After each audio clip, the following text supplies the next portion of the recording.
नमस्कार, हमारा उत्तराखंड में आपका स्वागत है। मैं हूं आरिश अजहर आपके साथ। रुक करेंगे इस वक्त की हेडलाइंस पर।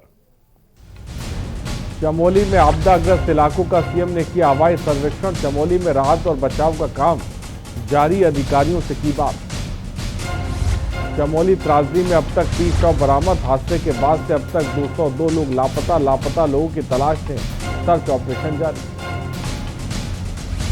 हरिद्वार में कुंभ तैयारियों को लेकर संत समाज नाराज। जयराम आश्रम में आयोजित संत सम्मेलन में सरकार से जताई नाराजगी। अनिश्चितताओं को लेकर दी चेतावनी। बॉलीवुड एक्टर ऋषि कपूर के भाई अभिनेता राजीव कपूर का निधन। राम तेरी गंगा मैली से मिली थी पहचान। 28 साल की उम्र में पड़ा था दिल का दौरा। जल्द बड़े पर्दे पर नजर आएंगी आरुषि पोखरियाल निशंक। कश्मीर की वादियों में कर रही है शूटिंग। एचआरडी मंत्री की आरती सिंह निशंक की बेटी। चेन्नई के चौपाट में ढेर हुए टीम इंडिया के शेर। पहले टेस्ट में इंग्लैंड ने भारत को 227 रनों से करारी मात दी। आप देख रहे हैं के न्यूज, खबरों का सारथी। और लक्सर से खबर इस वक्त आपको बता रहे हैं, जहां पर नार्को टेक टीम को बड़ी सफलता मिली है। बड़ी खबर लक्सर से अवैध स्मैक के साथ एक गिरफ्तार युवक से 20 ग्राम स्मैक मौके से बरामद की गई है। स्मैक की कीमत लगभग 1 लाख बताई जा रही है।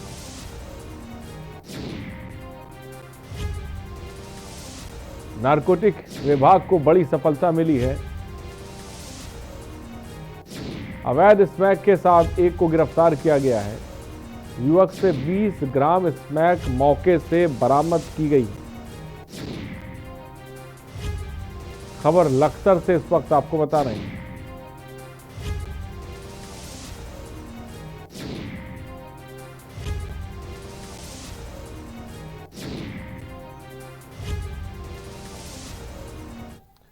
और खबर देहरादून से, जहां मुख्यमंत्री त्रिवेंद्र सिंह रावत ने स्मार्ट सिटी के तहत 3 स्मार्ट स्कूल प्रोजेक्ट का लोकार्पण किया। इस दौरान सीएम ने मीडिया से बातचीत में कहा कि स्मार्ट स्कूल में स्मार्ट क्लासरूम, स्मार्ट प्रयोगशाला और साथ ही ऑनलाइन छात्रों को बायोमेट्रिक उपस्थिति दर्ज कराने की सुविधा प्रदान की गई है। इससे बच्चा अगर स्कूल नहीं पहुंचा तो बायोमेट्रिक मशीन से अभिभावक को सीधे पता चल जाएगा। सभी का जीवन इस पौधे की भांति हल्का फूलता एवं महकता रहे। 3 विद्यालयों के हमारे इन 3 विद्यालयों को जो आज स्मार्ट सिटी योजना के अंतर्गत स्मार्ट स्कूल में शामिल किए। डीआईसी राजपुर रोड, डीआईसी फुलबड़ा और जूनियर हाई स्कूल फुलबड़ा, यहाँ के तमाम जो सैकड़ों बच्चे यहाँ पर पढ़ रहे हैं, उनको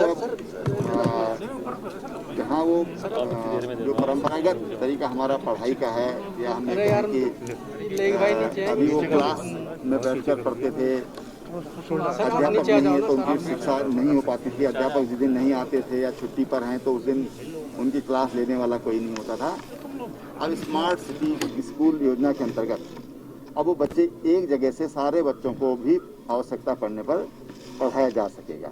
देखिए, देहरादून एक एजुकेशन सिटी है, स्कूल एजुकेशन के लिए जाना जाता है और यहाँ बहुत प्रसिद्ध स्कूल्स हैं जिसमें पढ़ने के लिए पूरे कंट्री से बच्चे आते हैं।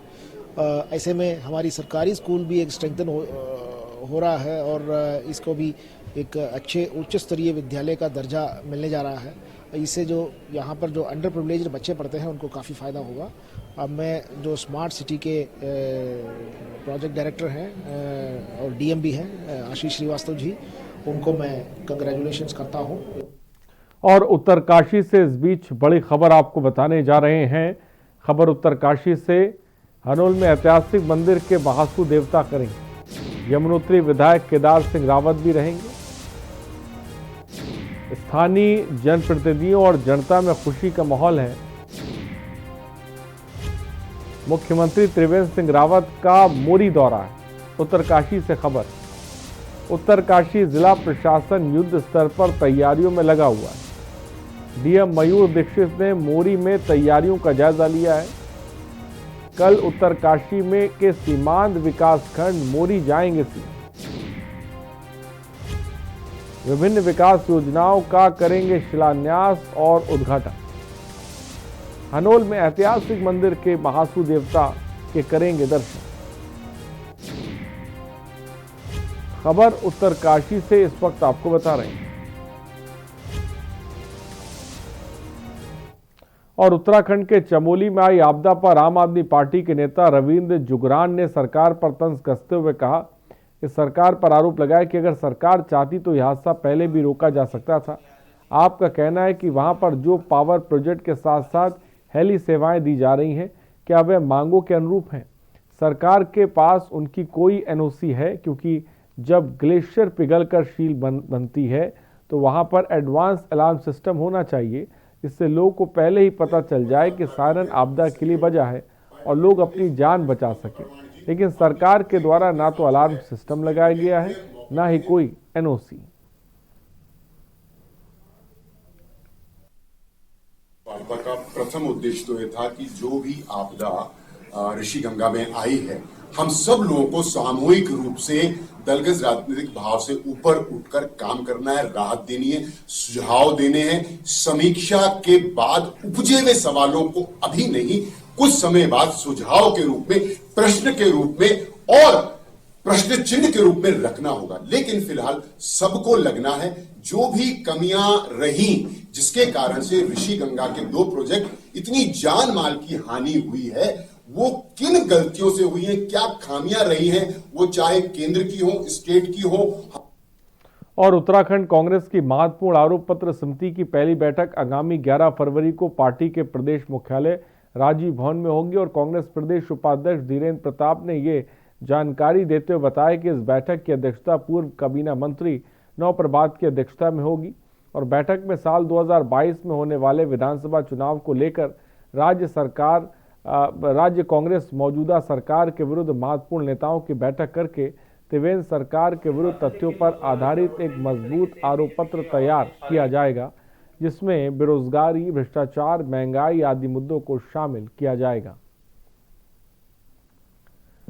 तो आरोप पर प्रदेश कांग्रेस अध्यक्ष प्रीतम सिंह को उक्त कमेटी भेंट करेगी और उस आरोप पत्र को लेकर राज्य कांग्रेस प्रदेश अध्यक्ष प्रीतम सिंह के नेतृत्व में कांग्रेस पार्टी उत्तराखंड के राज्य बेबी मौर्य और भारत के राष्ट्रपति को ज्ञापन देगी। क्या बोलते हैं, जिस तरीके से बीजेपी के और ये सारे ने पार्टी की एक राज्य स्तर की आरोप पत्र समिति बनाई है, जिसकी परसों बैठक हो रही है और भूतपूर्व काबीना मंत्री श्री नव प्रभात उसकी अध्यक्षता करने वाले हैं। और हम बड़े पैमाने पर जितना भी भ्रष्टाचार है शुरुआत से लेकर, और जो ये नवीनतम एक आरोप श्रीमती मेनका गांधी ने भाजपा के सांसद और मंत्री ने लगाए हैं, जिसमें 3200 करोड़ रुपए का भेड़ घोटाला हुआ है, इस तक की। और खबर बेरीनाग से, जहां जिला आपदा प्रबंधन और एसडीआरएफ के द्वारा बेरीनाग तहसील के कर्मचारियों का 2 दिवसीय आपदा प्रबंधन का प्रशिक्षण का समापन तहसील परिसर में किया गया। प्रशिक्षण के दौरान आपदा में आने वाली परेशानी के दौरान किस तरह से काम किया जाता है, इसकी बारीकी के बारे में बताया गया। और प्रशिक्षण में राजस्व उप निरीक्षक, तहसील के कर्मचारी, होमगार्ड, पीआरडी जवानों को प्रशिक्षण दिया गया।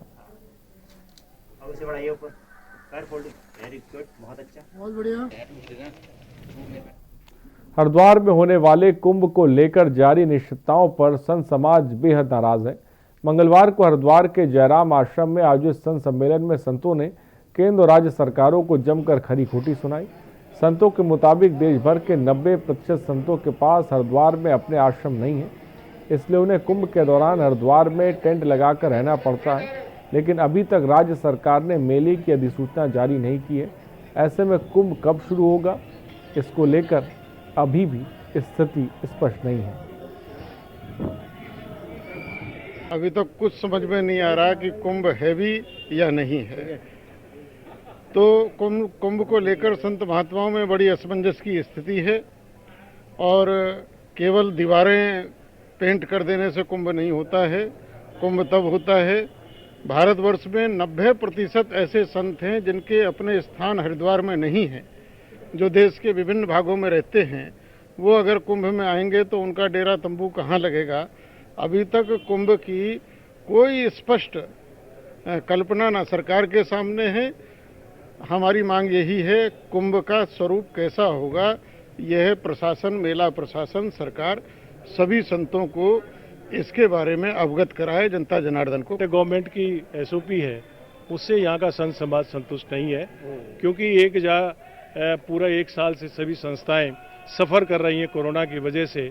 अगर कुंभ मेला भी अगर इसी तरह से रहा तो मैं समझता हूँ कि संस्थाओं के सामने आर्थिक संकट बड़ा खड़ा होगा, यहाँ के व्यापारियों के साथ खड़ा होगा। पूरे उत्तराखंड में जो लोग पर्यटक की दृष्टि से उसके ऊपर निर्भर करते हैं वो भी सफ़र करेंगे। मेरा भारत सरकार और यहाँ की सरकार से यही आग्रह है कि वो कुंभ मेला होना चाहिए, भव्य होना चाहिए।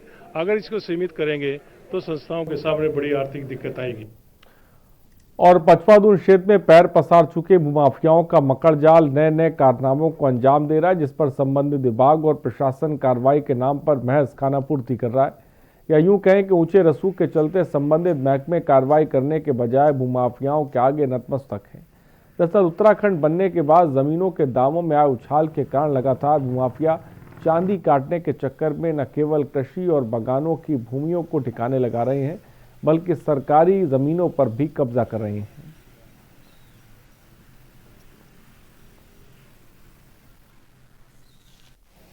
तो जमीनों को अवैध ढंग से यहाँ पर पशु चिकित्सालय था और कुछ पंचायत की दुकानें थी जिन्हें तोड़कर उन्होंने अपना होटल निर्माण कर रहे हैं। और हमने कई बार शिकायतें भी करी हैं एसडीएम साहब के पास और डीएम साहब के पास, लेकिन अब तक कोई कार्रवाई नहीं हुई। हमें लगभग 1 साल हो गया है शिकायत करते हुए। हमने डीएम साहब को कई बार हम शिकायत कर चुके हैं और एसडीएम साहब को, लेकिन अभी तक कोई संज्ञान नहीं लिया गया। फिर हम कोर्ट चले गए और कोर्ट से हम स्टे भी लेके आ गए, लेकिन उसके बावजूद भी निरंतर काम चल रहा है और लेंटर भी डल चुका है, लेकिन प्रशासन इसकी किसी भी प्रकार की कोई सूझ नहीं ले रहा है। देखिए, इसमें अभी हमारे जो राजस्व विभाग के कानून और नायब तहसीलदार हैं वो अभी वहाँ पर मौके पर जा रहे हैं और जैसे ही वो वहाँ पर पहुँचते हैं और वहाँ से जो भी रिपोर्ट आती है, अगर वहाँ पर अवैध निर्माण या अवैध अतिक्रमण हो रहा है तो हम उसको तुरंत रुकवाएंगे। और एसडीएम ने लक्सर स्थित राजकीय उच्च प्राथमिक स्कूल लक्सर का आकस्मिक निरीक्षण किया और निरीक्षण में 3 कक्षाओं के कुल 6 बच्चे मौजूद और रजिस्टर में 7 बच्चों की हाजिरी पाई गई। स्कूल के भवन पर विद्यालय का नाम तक लिखा न होने पर एसडीएम ने कड़ी नाराजगी जाहिर करते हुए अध्यापकों से स्पष्टीकरण तलब किया। बता दें कि सरकारी और गैर सरकारी स्कूलों में जूनियर कक्षाओं का संचालन शुरू हुआ है और लक्सर एसडीएम शैलेंद्र सिंह नेगी लक्सर में बीईओ कार्यालय के परिसर में स्थित राजकीय उच्च प्राथमिक स्कूल पहुंच गए और वहां का निरीक्षण किया। तो लॉकडाउन के बाद स्कूल खुले और एसडीएम ने हमने राजकीय उच्च प्राथमिक विद्यालय लक्सर बालक का जो है आकस्मिक निरीक्षण किया। निरीक्षण के दौरान पाया गया कि जो अध्यापक हैं वो तो उपस्थित हैं और बच्चे भी 10 में से 6 उपस्थित हैं, लेकिन मुख्य बात है यहाँ पर जो दिक्कत है मैं देख रहा हूँ कि जो विद्यालय भवन है उसका सौंदर्यीकरण नहीं किया गया है और विद्यालय में जीवंतता नहीं बनाई गई है। और चमोली जिले में हुए ग्लेशियर टूटने की घटना के मद्देनजर शोधकर्ताओं ने भी घटना पर अपनी रिसर्च शुरू कर दी है। घटना के कारणों का पता लगाने में जुटे शोधकर्ता इस त्रासदी पर चिंतित और भविष्य में ऐसी घटना ना हो इसके लिए बारीकी से मंथन किया जा रहा है। आपको बता दें कि चमोली जिले में हुए जल प्रलय के बाद से ग्लेशियर पर शोध करने वाले वैज्ञानिक भी चिंतित नजर आ रहे हैं। दरअसल देश की नामचीन संस्थान आईआईटी रुड़की के वैज्ञानिकों का कहना है कि 2013 में केदारनाथ में हुई त्रासदी और चमोली जिले में आई आपदा में काफी अंतर है। आईआईटी रुड़की के वैज्ञानिकों का कहना है कि हिमालय क्षेत्र में हजारों ग्लेशियर हैं, लेकिन इनके शोध करने के लिए भारत में एक भी संस्थान नहीं है जो ग्लेशियरों पर स्टडी कर सके।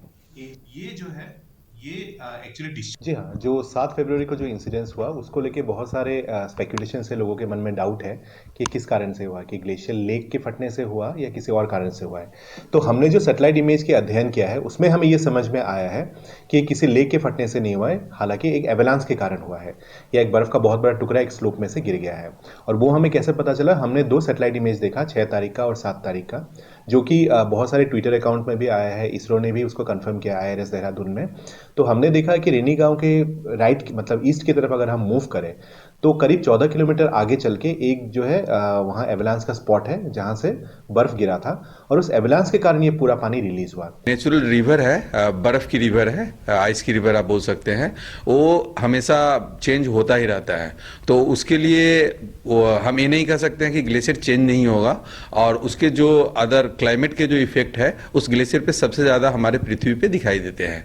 तो अगर ग्लेशियर में कोई चेंजेस हो रहे हैं तो उसके लिए डेडिकेटेड स्टडी होना बहुत ज़रूरी है। और यहाँ जो पुराने और हमारे सर अजंता सर वगैरह इस फील्ड में और रिसर्च कर चुके हैं, उन्होंने भी यह बताया है कि ग्लेशियर तेजी से पिघल रहे हैं। और कोटद्वार के रतनपुर क्षेत्र में देर शाम नशे में एक युवक द्वारा एक महिला को अश्लील फप्तियां देने का मामला सामने आया। वह आरोपी युवक की महिला के बेटे ने आम पड़ाव से पकड़ लिया और उसे मारते हुए झंडा चौक से कोतवाली तक ले आया। महिला का बेटा पेशे से वकील बताया जा रहा है और वकील आरोपी युवक को जब मारते हुए कोतवाली लेकर आया, इस दौरान पूरे बाजार में भीड़ लग गई। इसके बाद पुलिस ने आरोपी युवक को अपनी कस्टडी में ले लिया है। इस मामले की गंभीरता को देखते हुए कोतवाली ने दोनों पक्षों के खिलाफ मुकदमा दर्ज कर दिया है।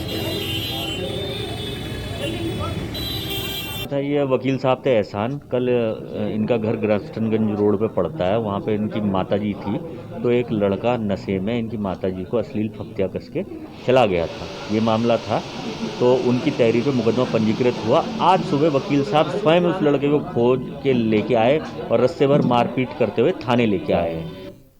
रुकते हैं एक छोटे से ब्रेक के लिए, जल्द हाजिर होंगे।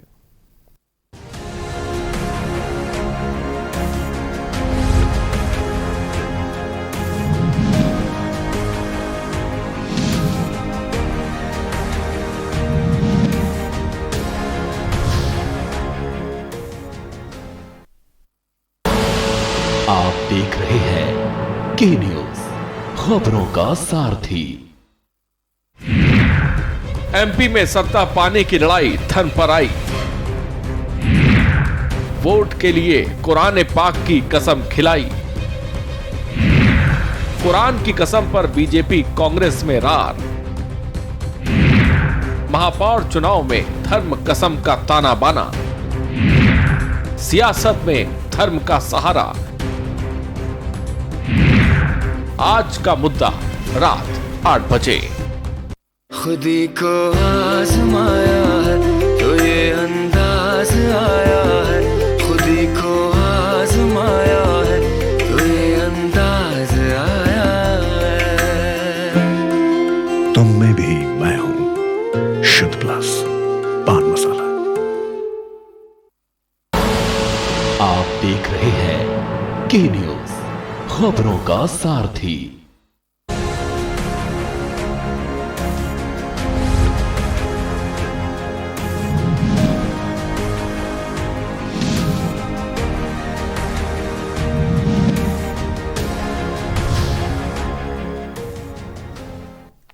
ब्रेक के बाद आपका स्वागत है। जहां एक और दिल्ली में लगातार कृषि बिल के विरोध में किसान आंदोलन कर रहे हैं, वहीं दूसरी ओर मंगलोर क्षेत्र के नारसन कला गांव में भाजपा नेताओं का विरोध होने लगा है। दरअसल आपको बता दें कि मंगलोर के नारसन कला के किसानों ने बीजेपी का खुलकर विरोध करना शुरू कर दिया है। इसके चलते ग्रामीणों ने गांव में बीजेपी के किसी भी नेता के प्रवेश पर पूर्णतः पाबंदी लगा दी है। दरअसल नारसन कला गाँव के लोगों ने गाँव में मुख्य मार्ग कर बैनर लगाए हुए हैं, जिस पर साफ शब्दों में लिखा है कि भाजपा नेताओं का गांव में आना सख्त मना है। भाजपा नेता अपनी जान माल की स्वयं रक्षा करें। दरअसल कृषि बिल के विरोध को लेकर नारसन कला गांव के लोगों ने भाजपा का विरोध किया है।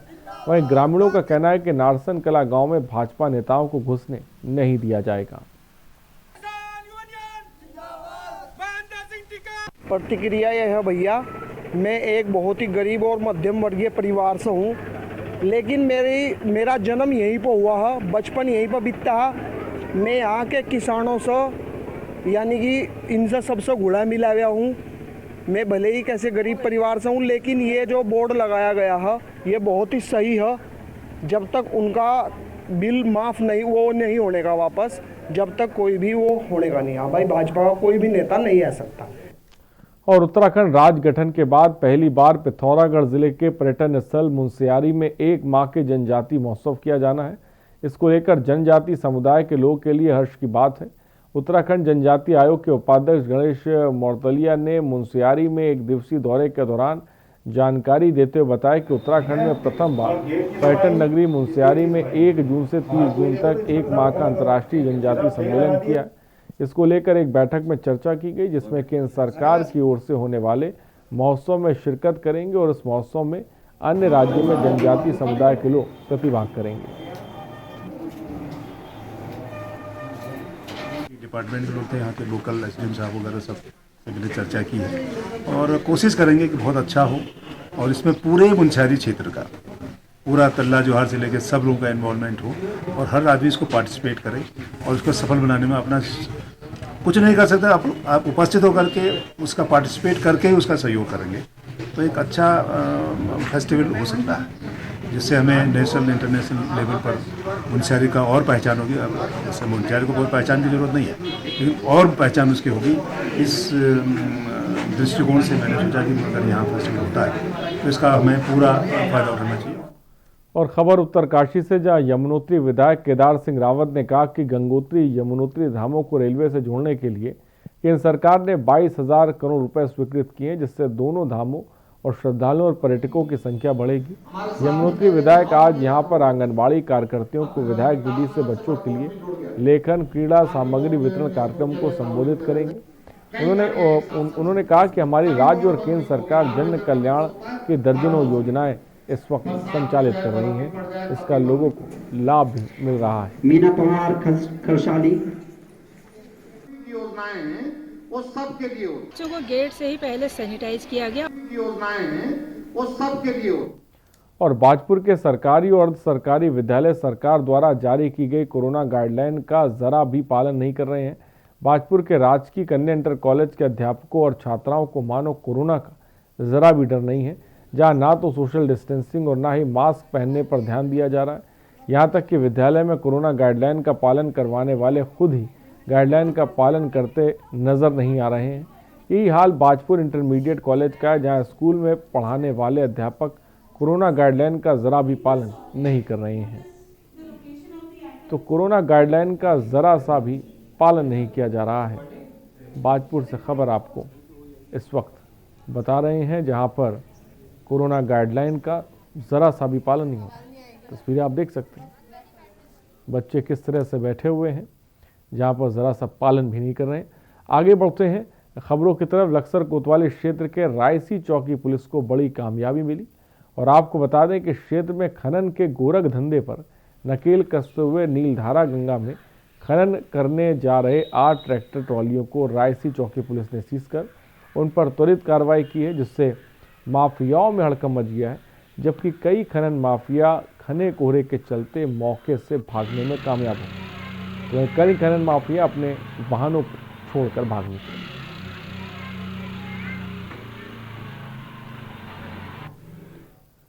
और विकासनगर के सहसपुर थाना क्षेत्र में पुलिस को बड़ी कामयाबी मिली। दरअसल धर्मावाला में चेकिंग के दौरान पुलिस ने हजारों रुपए की प्रतिबंधित दवाओं के साथ 2 मेडिकल संचालकों को गिरफ्तार किया है, जिनके पास से नशीली गोलियां, इंजेक्शन, कैप्सूल और अन्य दवाएं बरामद हुई हैं।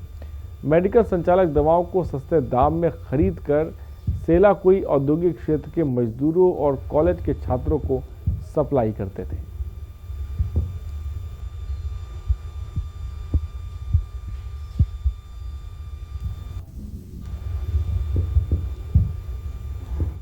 खबरों में इतना ही। बने रहिए हमारे साथ। नमस्कार।